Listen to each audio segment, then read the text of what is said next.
नमस्कार दोस्तों, स्वागत है आपका अपने चैनल मिस्टर एसबी क्लाइज पर। दोस्तों आइए आज के कच्चे कर्मचारी जुड़ी कुछ खबरों को फटाफट जान लेते हैं कहां से क्या खबर आई है। तो सबसे पहली खबर देख लेते हैं साथियों, यहां पर भिवानी से मिड डे मील वर्कर ने नियमित करने व 24,000 रुपये न्यूनतम वेतन को लेकर किया है प्रदर्शन। जी हाँ दोस्तों, कल मिड डे मील वर्कर ने पूरे हरियाणा में प्रदर्शन किया है और बड़े लेवल पर दोस्तों ये प्रदर्शन किया गया है, ज्ञापन सौंपे गए हैं। जिस तरह से दोस्तों परसों आप लोगों को पता होगा आशा वर्कर ने बड़े लेवल पर प्रदर्शन किया था पूरे हरियाणा में, इसी तरह से कल साथियों मिड डे मील वर्कर ने ये प्रदर्शन किया है अपनी मांगों को लेकर। यहाँ पर भी देख सकते हैं यमुनानगर से स्कूल मर्ज के नाम पर मिड डे मील वर्करों की नौकरी न छीने सरकार, तो बड़े लेवल पर ये ज्ञापन दिए गए हैं अधिकारियों को। यहाँ पर इनकी प्रमुख मांगे साथियों देख सकते हैं 24,000 रुपये दोस्तों इन्होंने जो है न्यूनतम वेतन की डिमांड की है।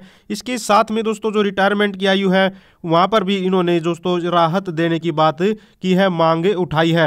अन्य जो कर्मचारी संगठन है उनकी भी मांगे उठाई हैं, जैसे यहाँ पर मनरेगा मजदूरों की भी आवाज़ उठाई है, आशा वर्करों की भी आवाज़ उठाई है इन्होंने। साथ में जो इन पर ऑनलाइन काम का दबाव बना जाता है आशा वर्करों पर, उसके बारे में भी इन्होंने यहाँ पर बोला है। तो बहुत सारी मांगों को लेकर यहाँ पर ज्ञापन सौंपा गया पूरे हरियाणा में। यहाँ पर भी देख सकते हैं, एक साथ खबर ले लेते हैं, 2-3 जगह से करनाल में भी ज्ञापन सौंपा गया है। इसके बाद यहाँ पर जगाधरी से देख लीजिए, mid day meal worker union ने अपनी मांगों को लेकर दिया है, धरना प्रदर्शन किया है। इसके बाद मिड डे मील वर्कर का प्रदर्शन सौंपा गया है ज्ञापन, रोजगार खत्म कर रही है सरकार। तो यहाँ पर अनेक प्रकार के यहाँ पर दोस्तों जो है आवाज जो मांगों को लेकर यहाँ पर प्रदर्शन किया गया। यमुनानगर से एक जो है रोजगार मेले की खबर आई हुई है, देख लेते हैं। आईटीआई में मेगा रोजगार मेला, आज साक्षात्कार होंगे। जी हाँ दोस्तों, आज इंटरव्यू बेस पर यहाँ पर सिलेक्शन किए जाएंगे। आईटीआई में सोमवार को दोस्तों यहाँ पर रोजगार मेला लगने जा रहा है। आज 30 से 35 कंपनियां इसमें जो है युवाओं का जो इंटरव्यू लेगा, और साथ में रोजगार कार्यालय की तरफ से बताया जा रहा है ये रोजगार मेला लगने जा रहा है। तो जो भी इच्छुक कैंडिडेट हो इसमें पार्टिसिपेट कर सकते हैं आज यमुनानगर में साथियों। इसके बाद आगे देखिए, यहाँ पर यह है हिसार भास्कर से सरपंच और ब्लॉक समिति मेंबर बनी आशा वर्करों की नौकरी पर लटकी है तलवार। जी हाँ दोस्तों, एक समय में 2 पदों पर काम करने की अनुमति नहीं है। तो यहाँ पर दोस्तों हवाला दिया जा रहा है कि जो राष्ट्रीय स्वास्थ्य मिशन की नवंबर 2020 में जारी हुई पॉलिसी थी उसमें ये बात बोली गई थी कि 2 पदों पर काम करने की अनुमति नहीं है, और इनके अधिकारियों ने भी दोस्तों यहाँ पर साफ साफ बोल दिया है। देख सकते हैं डीडीपीओ ने क्या बोला है, सरकारी कर्मचारी नहीं है इसलिए बिना इस्तीफा चुनाव लड़ सकती हैं, मानदेय पर आशा वर्कर काम करती हैं और तब सरपंच या मेंबर चुनी गई है, तो एक पद चुनकर दूसरे पद से जो है इस्तीफा देना ही होगा। तो इस्तीफा देना ही होगा यहाँ पर स्पष्ट कर दिया है। लेकिन जो चुनी गई है आशा वर्कर वो इस बात पर अड़ी हुई हैं कि वो इस्तीफा क्यों दे, क्योंकि ये दोस्तों कोई इतनी बड़ी नौकरी पर या फिर इस तरह का इनकी सैलरी पर काम नहीं करती, बल्कि ये मानदेय पर काम करती हैं। लेकिन सरकार का नियम है तो यहाँ पर वो नियम वाली बात अड़ा दी गई है। इसके बाद आयुष योग सहायकों से जुड़ी खबर देख लीजिए, यहाँ पर सहायकों ने भर्ती के लिए जताया है आभार। तो दोस्तों जो आयुष योग सहायक है इन्होंने यहाँ पर आभार जताया सरकार का।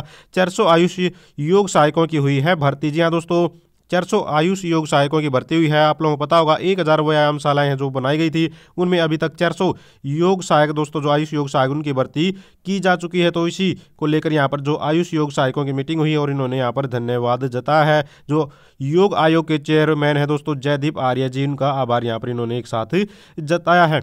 आगे बढ़ते हैं, यहाँ पर ग्रामीण ट्यूबवेल ऑपरेटरों से जुड़ी खबर ले लेते हैं। ग्रामीण ट्यूबवेल ऑपरेटरों ने मंत्री को सौंपा है ज्ञापन। जी हाँ दोस्तों, यहाँ पर मंत्री साहब को ज्ञापन सौंपा है अपनी मांग लेकर। इनकी प्रमुख मांग है ग्रामीण ट्यूबवेल ऑपरेटरों को हरियाणा रोजगार कौशल योजना में शामिल किया जाए। तो कौशल रोजगार निगम में शामिल होना चाहते हैं ग्रामीण ट्यूबवेल ऑपरेटर।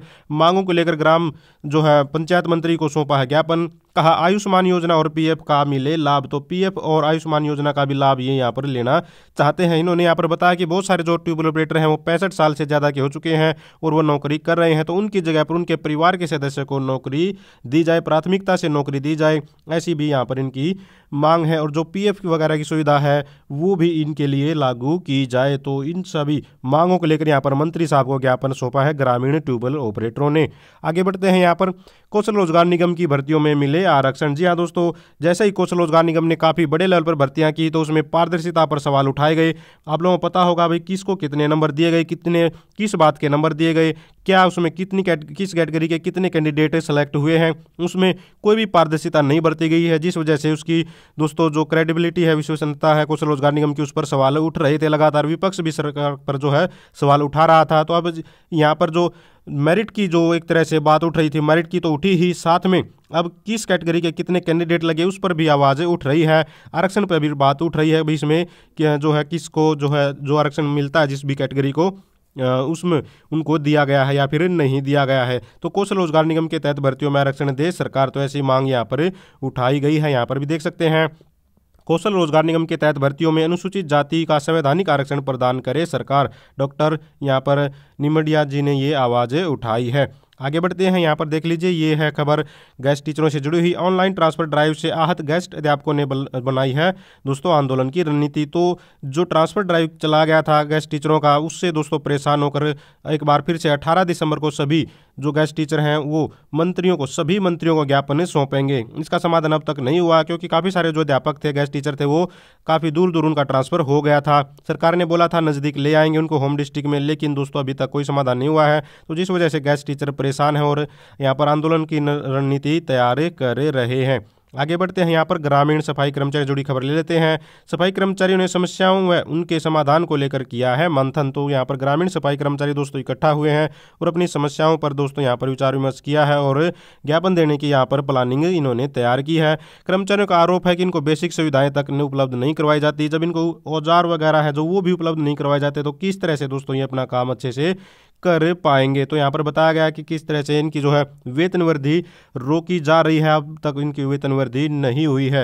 यहाँ पर वेतन वृद्धि को लेकर भी इन्होंने जो है विचार विमर्श किया है। ईएसआई का लाभ और पीएफ वगैरह के जो अनियमितताएं हैं उनको दूर किया जाए।